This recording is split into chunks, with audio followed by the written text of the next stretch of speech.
Vamos a imaginar por un momento que yo voy a la pastelería de mi pueblo. Entro en la pastelería, estoy delante de los pasteles y en ese momento el señor pastelero me dice: ¿qué pastel quieres? ¿Qué pastel te pongo? Y en ese momento yo puedo responder: uno que lleva zanahoria o uno que lleve zanahoria. La diferencia entre usar el indicativo lleva y el subjuntivo lleve es la siguiente. Si yo digo quiero un pastel que lleva zanahoria, el pastelero comprende de forma automática que yo conozco la existencia de ese pastel, lo identifico.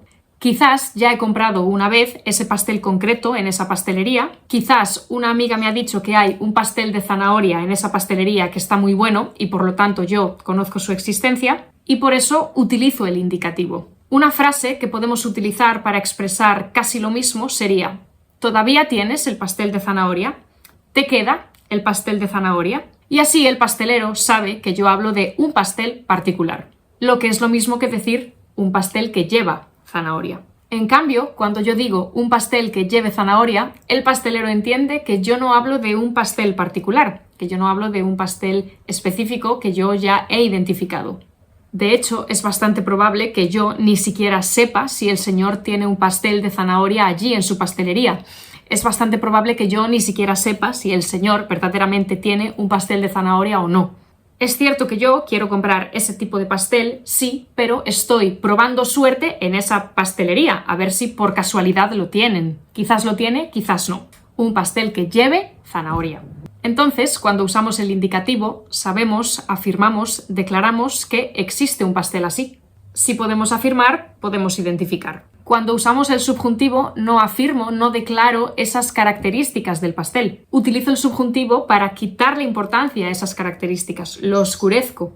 Indicativo, subjuntivo. Otro ejemplo. Vamos a comer en el restaurante que tú dices, vamos a comer en el restaurante que tú digas. En el primer ejemplo, posiblemente el restaurante ya ha sido mencionado antes y la conversación podría continuar así.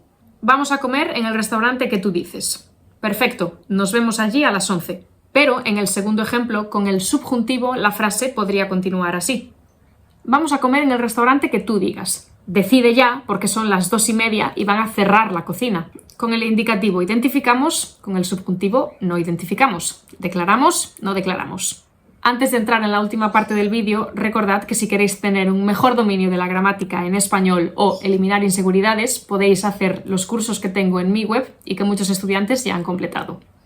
Bien, siguiendo esta lógica de declarar y no declarar, cuando decimos no hay ninguna persona que hable chino, no hay ningún vestido que sea verde, no hay nadie que me comprenda, no hay. Lo más normal, lo más común cuando decimos no hay es utilizar el subjuntivo. ¿Por qué? Porque si no hay, no se puede identificar y por lo tanto, ¿qué sentido tiene declararlo? Entonces usamos el subjuntivo para oscurecer esta información. Y bueno, ya para terminar, para concluir, quería decir que toda esta información que os acabo de explicar es cierta y es correcta y funciona para la gran mayoría de casos. Pero las lenguas muchas veces son muy flexibles, son muy maleables, moldeables. Y la realidad es que muchas veces los hablantes nativos jugamos con indicativo y subjuntivo. Jugamos con estos dos modos verbales porque nos ayudan a expresar mejor lo que queremos decir, que al final hablar es eso, cuál es nuestra intención, qué es lo que queremos comunicar. Así que si en algún momento de vuestras vidas tenéis la suerte de encontraros con un hablante nativo, no será raro escucharle decir no hay nadie que me comprende, con el indicativo. Así que tenéis que saber que en ciertas circunstancias el indicativo también es posible aquí. Muchas veces, por diferentes razones, aunque no es lo más común, aunque no es lo que más pasa, el hablante tiene la necesidad de declararlo, por las razones que sean. Quizás porque lo considera importante o quizás porque quiere enfatizar ese mensaje. Sin embargo, hay que ir paso a paso. Primero hay que entender la base, que es lo que yo acabo de explicar. Tenemos que entender la base para después llegar a la cima. Y una vez ya en la cima, espero que muchos de vosotros podáis jugar con el indicativo y el subjuntivo como lo hacemos nosotros, los nativos. Pero bueno, eso ya para otro vídeo. Muchas gracias por ver el vídeo hasta el final y nos vemos pronto.